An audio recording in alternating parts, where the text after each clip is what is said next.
A lot of people won't fish this style just because a lot of the purist fly fishermen think it's cheating, which I can understand why.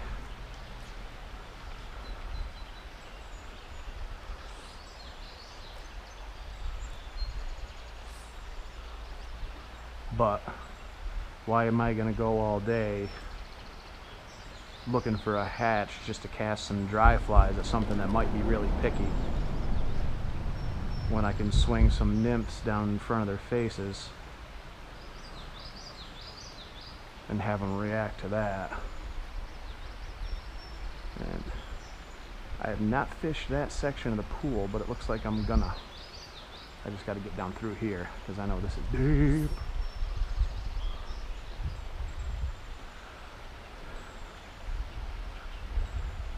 Nothing against the people that just want to cast dry flies.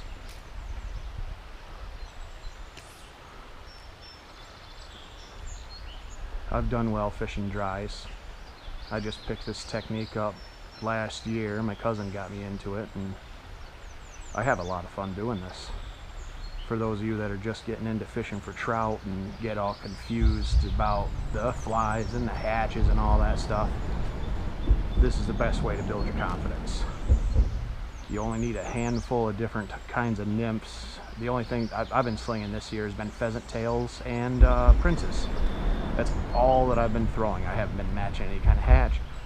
I mean, I know what kind of bugs are in the system, but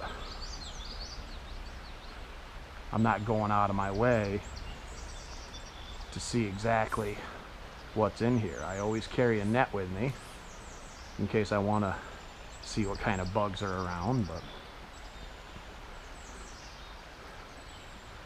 you want to catch fish, catch trout, just getting into fly fishing, go below the surface, then work your way up.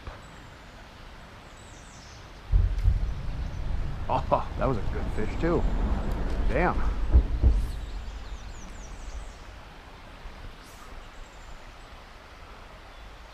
See if I can't repeat that.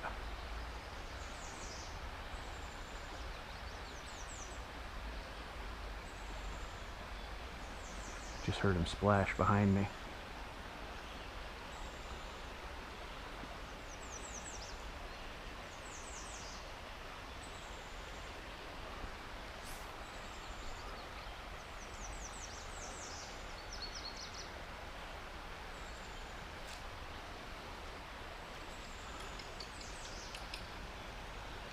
This one's not as big.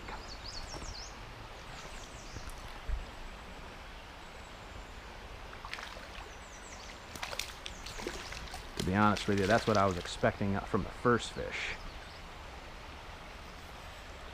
A lot of times the smaller fish will make a larger splash on the surface and getting up, getting the bug, and getting out of dodge.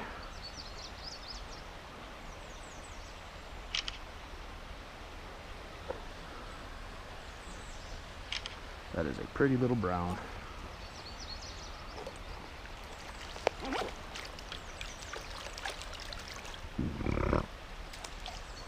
On the prince again.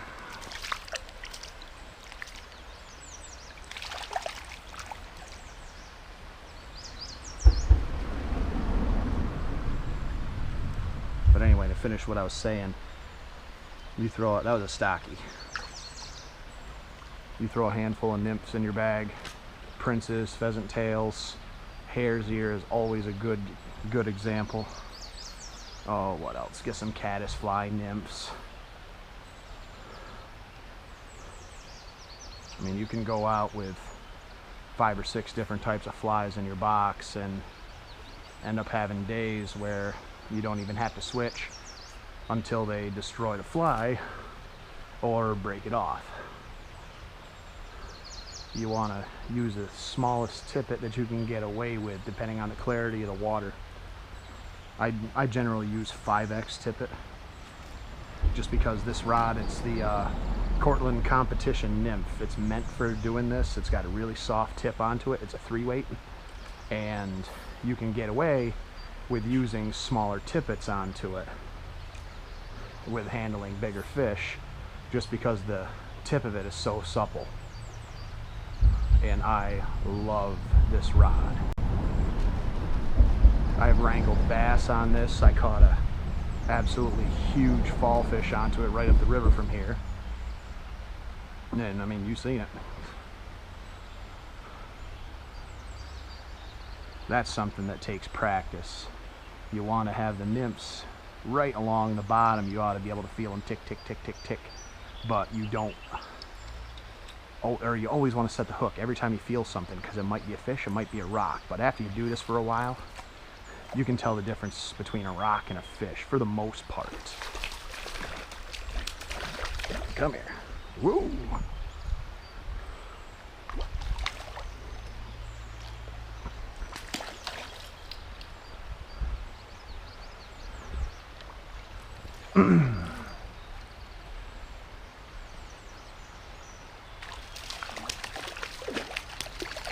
There we go.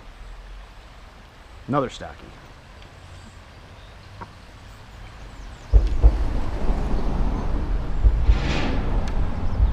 Shows that the stocking program is doing well. I mean, they're putting in some decent sized fish. Most of the time they put in things from fingerling size and up, but I know they throw in their breeders every now and then, which I don't think this is a breeder, but